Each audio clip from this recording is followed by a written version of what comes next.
un calcul d'une taille importante. Ah merde. Non. C'est un gros truc. C'est nul. Alors, est-ce que c'est une soustraction, une addition, Non. une... Ce que j'ai remarqué, c'est que c'est forcément pas un calcul normal. Parce que tout en bas, on marque celui-ci effectue des calculs avec un S. Et en haut, sans S. Alors, est-ce que là, ici, on parle de quoi du coup? De l'ordinateur. Calculs. Là, on parle de donc un ordinateur. Celui-ci effectue des calculs rapides. Là, on parle de quoi comme calcul? Les recherches. Voilà, là, on parle du calcul comme Lucie nous a dit, addition, soustraction, etc. Et là, du coup, on parle de quoi là? Dans le rein? Un truc dans la... Déjà, c'est quoi le rein gauche? Le rein? C'est quelque part, c'est l'organe. Voilà, c'est un organe. Donc déjà, ça veut dire que c'est quelque chose qui est dans le corps. Ils enlèvent un truc dans le rein gauche. Ok, donc ils enlèvent quelque chose. Mais non, c'est quoi un calcul? C'est une cellule? Non. C'est un autre petit organe. Non plus. Une pince. Une pince. Mais non, mais du coup, ça doit pas être là. Donc c'est un machin qui devrait pas être là. Ah oui, d'enlever la chose avec une pince. Mais là, je demande c'est quoi le calcul? Mais du coup, c'est pas un truc qui doit être dans le corps. C'est un truc qui s'est rajouté, je sais pas comment. Parce que vu qu'ils doivent l'enlever.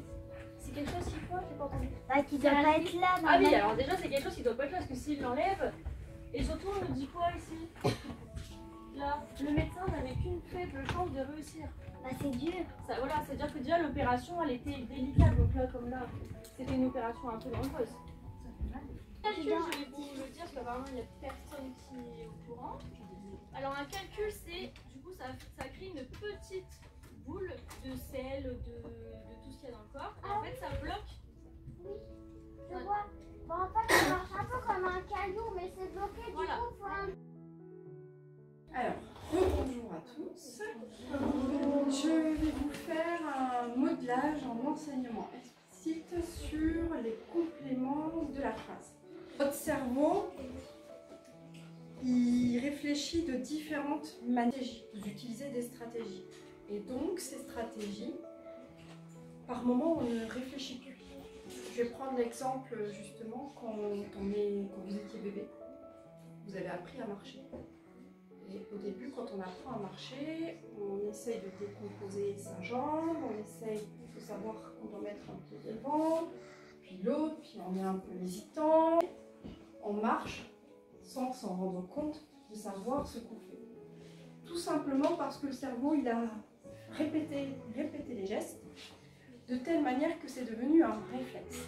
Le cerveau, il a besoin de faire tous les jours des rituels parce que justement, ces rituels, ça permet de mémoriser des réflexes. Même chose, quand vous aviez un vélo, au début, on vous a mis des petites roulettes. Et après les petites roulettes, on les a enlevées l'une après l'autre pour que vous puissiez faire du vélo. Vous n'avez pas appris à faire du vélo en même temps. Peut-être que certains n'ont pas eu besoin de roulettes, peut-être que certains ont eu besoin des roulettes pendant plus longtemps. C'est la même chose pour tout apprentissage. On n'apprend pas à la même vitesse, de la même manière. Et on n'a pas tous les mêmes stratégies non plus. L'idée, c'est qu'à la fin de la séance, tout seul, vous puissiez savoir analyser une phrase, trouver toutes les fonctions des mots de la phrase. Si une phrase, je vous présente comment je réfléchis, et pendant que je réfléchis, je vais vous mettre mon haut-parleur, ma pensée en haut-parleur.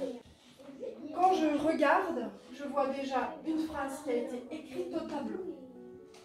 Je vais la lire 2 fois pour bien la comprendre et comprendre tous les mots. Demain, Passepartout voyagera avec Phileas Fogg. Demain, Passepartout voyagera avec Phileas Fogg. Dans cette phrase que je viens de lire 2 fois, je sais que déjà, j'ai fait ma première étape. Je l'ai lue, j'ai compris les mots que je viens de lire et je vais donc chercher la nature de mes mots. La majuscule. Ici, j'en vois une et ici, j'en vois ici et là. Évidemment, celle-ci, mais je sais que c'est le début de la phrase parce que ici, il y a le point de fin de phrase, donc c'est la ponctuation. Chaque mot qui comporte une majuscule, pour moi, dans mon cerveau, correspond en fait à un nom propre. Alors, je me note NP. Je me donne des indices. Comme un, je sais que ce n'est pas un nom, je sais que c'est lui qui va démarrer aussi la phrase. C'est un mot qui est invariable, qui ne change pas d'orthographe. Il y a une durée de temps, donc c'est un adverbe. Voyagera, c'est un mot qui se termine différemment.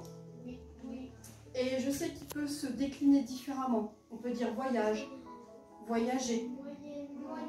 Donc, un mot qu'on transforme à l'infinitif, si je peux dire il faut voyager, je sais que c'est un verbe. Il me reste mon dernier petit mot qui est ici. Et là, je me questionne autrement. Je me dis, je connais une liste par cœur, mais où est donc Ornicart? Ça, c'est ma liste qui est pour moi un outil. C'est mes conjonctions de coordination. Et si je sais que ce mot ne n'appartient pas à cette liste, une préposition. Maintenant, je vais chercher mes fonctions. La première fonction, je la connais depuis le CP, parce que pour démarrer une phrase, il faut toujours une personne, un objet, un personnage, quelque chose, un pronom personnel. Donc, je vais chercher mon sujet. Ça, c'est la première fonction. Le groupe sujet. Le chercher en utilisant deux mots. C'est qui? Demain, Passepartout voyagera avec Phileas Fogg. Demain, c'est qui voyagera avec Phileas Fogg? Ah, je viens de trouver une réponse. Passepartout. Si j'ai pu trouver cette réponse, c'est parce que juste avant, j'avais procédé déjà à la lecture. Et c'est ma lecture qui m'a aidé à comprendre la phrase. Si je n'avais pas lu ma phrase, je n'aurais pas réussi à trouver correctement mon groupe sujet. Verbe, il est là. Lui, donc, il a des compléments de verbe. Et je vais chercher ces compléments. Je vais m'appuyer sur le groupe sujet et sur le verbe pour trouver les compléments de la phrase. Quoi, de qui, à quoi. Demain, Passepartout voyagera. À qui, à quoi, de quoi, avec qui, avec quoi, avec qui. J'ai une réponse. Avec Phileas Fogg. Ici, c'est un complément d'objet indirect. Pourquoi indirect? C'est parce que le verbe n'est pas collé directement au nom propre ici, au complément qui est là. Il y a ce petit mot qui est ici et qui donc, ça fait comme une flèche. Donc, c'est quelque chose d'indirect. S'il n'y était pas, ce serait quelque chose de direct. Donc, dans ma tête, je sais que c'est un complément d'objet indirect. Je pourrais très bien commencer ma phrase en disant « Passepartout voyagera avec Phileas Fogg ». La phrase, elle a du sens. Et elle pourrait démarrer par le groupe sujet. Alors, le mot demain, il peut venir, partir, s'enlever, revenir. Continue, j'ai 4 questions à me poser à chaque fois. Pourquoi, où et quand? Je ne trouve pas de réponse à comment. Demain, Passepartout voyagera avec Phileas Fogg. Pourquoi? Je n'ai pas de réponse. Demain, Passepartout voyagera avec Phileas Fogg. Où? Je n'ai toujours pas de réponse. Partout voyagera avec Phileas Fogg. Quand? Demain? Et oui, j'ai une réponse. Demain. Alors ici, vu qu'il répond à ma question quand et qu'il entraîne la durée, c'est un complément circonstanciel de temps. Mais une phrase simple, en 2 temps, on peut la comprendre. Et ensuite, je procède à la recherche des natures. J'ai fait les natures en marron, adverbe, nom propre, verbe, préposition, nom propre. Et seulement après, je suis allée chercher en premier ma première fonction, le groupe sujet. Ensuite, évidemment, le mot qui fait tout dans une phrase, dans l'action ou les sentiments, le verbe. deux éléments, je peux ensuite seulement ensuite, chercher les compléments de la phrase. Je cherche toujours en premier les compléments des verbes. Et puis j'ai voulu mettre en jaune les compléments circonstanciels, ceux qu'on enlève ou qu'on ajoute. Voilà, ça c'est un modelage. Est-ce que vous avez des questions? Non. Alors on va passer à la pratique guidée. Alors la pratique guidée, je vais écrire une phrase au tableau en même temps que vous allez l'écrire sur votre ardoise, de telle manière à ce que ce soit ensemble, en même temps que nos cerveaux réfléchissent sur comment je vais analyser la phrase. Je possédais une fleur sur mon astéroïde et nous allons ensemble la travailler pour l'analyser. On fait par c'est qui. Donc c'est dire qu'après le groupe sujet, on va chercher ensuite le groupe verbal. Exactement, le groupe verbal. Évitez de mettre la forme négative. Oui, vas-y. Je ne possédais pas une fleur sur mon astéroïde. Ok, donc ça veut bien dire que si le ne pas encadre le mot posséder, on a bien notre groupe verbal. C'est une des stratégies. Hein. J'utilise oui, exactement. Donc on a bien, on est sûr, on a utilisé deux stratégies. On valide clairement que posséder, c'est bien le verbe. Donc on fait jadis, je possédais quoi? Et là, c'est un COD parce qu'il est direct. Il est direct, exactement. Tout à fait. Maintenant, je continue mon analyse. Jadis, je possédais une fleur sur mon astéroïde. Sur quoi? Alors, sur quoi? Où? C'est quand je possédais une fleur sur mon astéroïde. C'était jadis. Exactement. Donc ici, c'est un complément circonstanciel de temps. Le sujet, le verbe et les compléments de la phrase. Si vous voulez l'écrire, c'est pour vous aider à fabriquer. Et ça doit être rapide. En 2 minutes, tout doit être trouvé.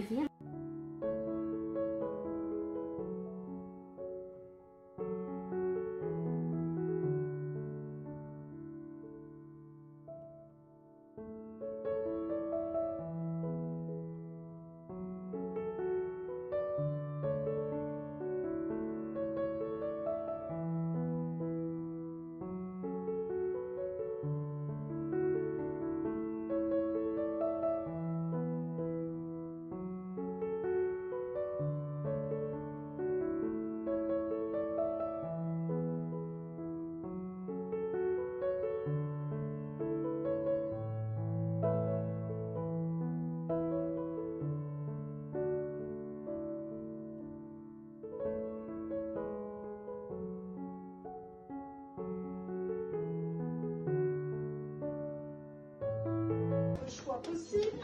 A, réponse A, complément circonstanciel de lieu. Réponse B, complément circonstanciel de temps. Réponse C, complément circonstanciel de cause. Réponse D, complément circonstanciel de manière. Je répète les questions. Où, quand.